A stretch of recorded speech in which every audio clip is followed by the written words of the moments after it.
Hi, I'm glad to be part of this, and especially talking about conflict in the church. When I was doing my research on my doctorate, I looked at all the books on church leadership, and I put them into categories. I found that the category that was the weakest, had the fewest books written for leaders of churches, was on conflict. But we all know conflict is a very big part of the church.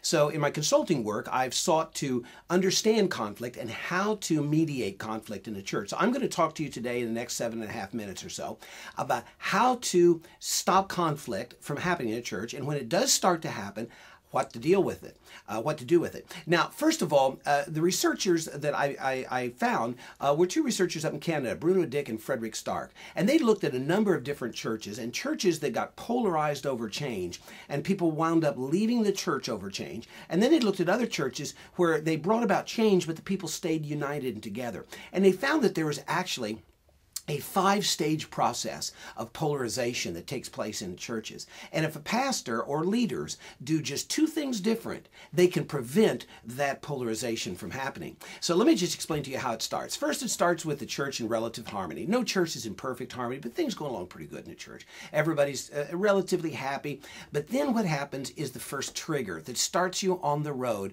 towards ultimately division and conflict. And what it's called a idea event. Some people in the church go somewhere and they hear about some new ideas, some new, maybe it's a new type of service, or maybe it's a new program of some sort. And they get really excited about this and they bring it back to the church.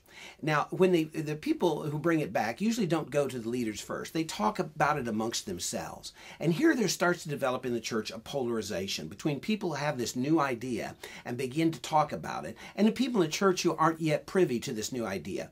And the people who are talking about the new idea we call change proponents, because they're going to propose a change soon that the church should take.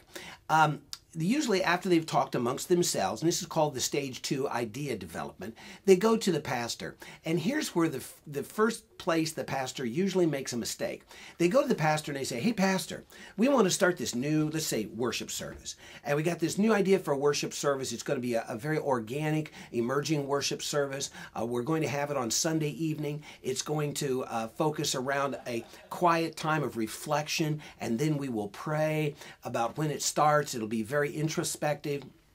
We may have a lot of couches in the fellowship hall, and people sit on couches and things like that.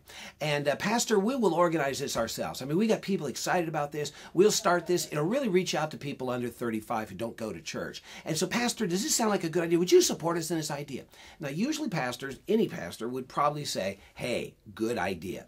If a pastor says, "Hey, good idea," the researchers, Bruno Dick and Frederick Stark, found out most of the time the idea will fail. And most of the time, over the next 1.5 years, the pastor will feel forced out of the church. Here's what happens. When the pastor says good idea, the people with the good ideas start running with it too fast. This is what research shows. They say, "Oh man, the pastor said good idea."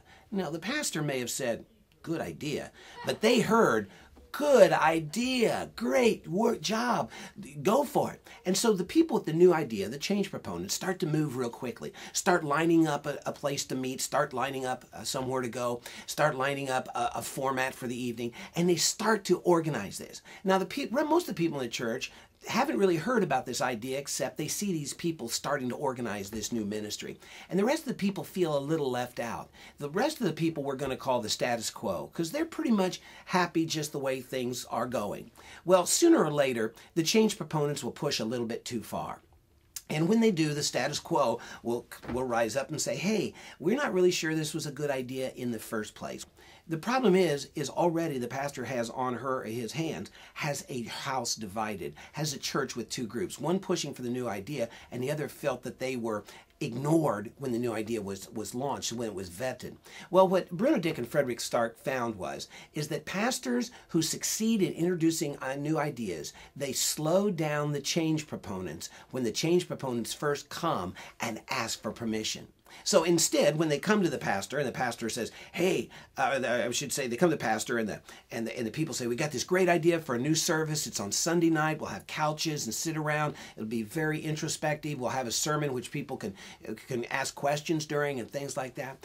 If the pastor, instead of saying, "Hey, good idea," the pastor says this, then the change usually will take place. The pastor should have said, you know, that's a good idea, but we have to slow things down here because we got to make sure we run it through all the channels and make sure everybody knows about this new idea. And so we can get their input too, so we find if we are treading on anyone's toes or if we need to be sensitive to some things other people are doing. So let's take some time to bring this to the proper boards, and let's take it time to get the proper permission. Now, this usually frustrates change proponents because change proponents are real jived on this new idea, want to move fast. But the research shows that if the pastor slows it down and gets the change proponents to slow down, then the change proponents will begin to develop a relationship with the status quo in the church. They will listen to the status quo. The status quo will feel like they're being listened to.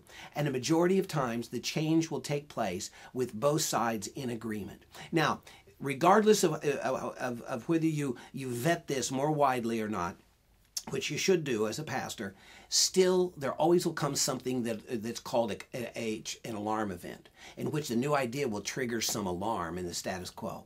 What Bruno Dick and Frederick Stark also found out is when conflict comes, the pastor should not get in the middle.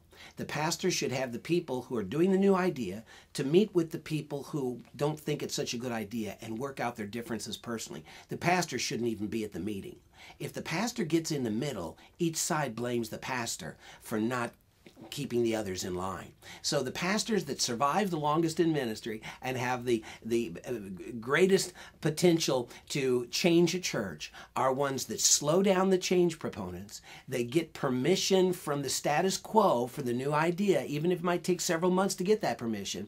And when conflict eventually does arise, they get the status quo and the change proponents together directly, and the pastor does not get between them or even go to the meeting and have them work out their differences. When they do that, conflict is averted and the church is able to change. And I've seen it happen over and over and over again. In fact, I found this so important in my consulting practice, I actually wrote an entire book just addressing how to do this and talking about those 6 stages that churches go through in the division process. So I hope you'll avoid that divisiveness by just following those 2 simple rules. Number 1, slow down the new ideas and get permission and input from the people you know are going to be hesitant about the new idea. And then when conflict does come up, get the 2 sides together. Don't you, pastor, church leaders, get in the middle. Get them together directly and have them work out a compromise. And then the change can take place in a unifying manner. Thanks very much for asking me to share today.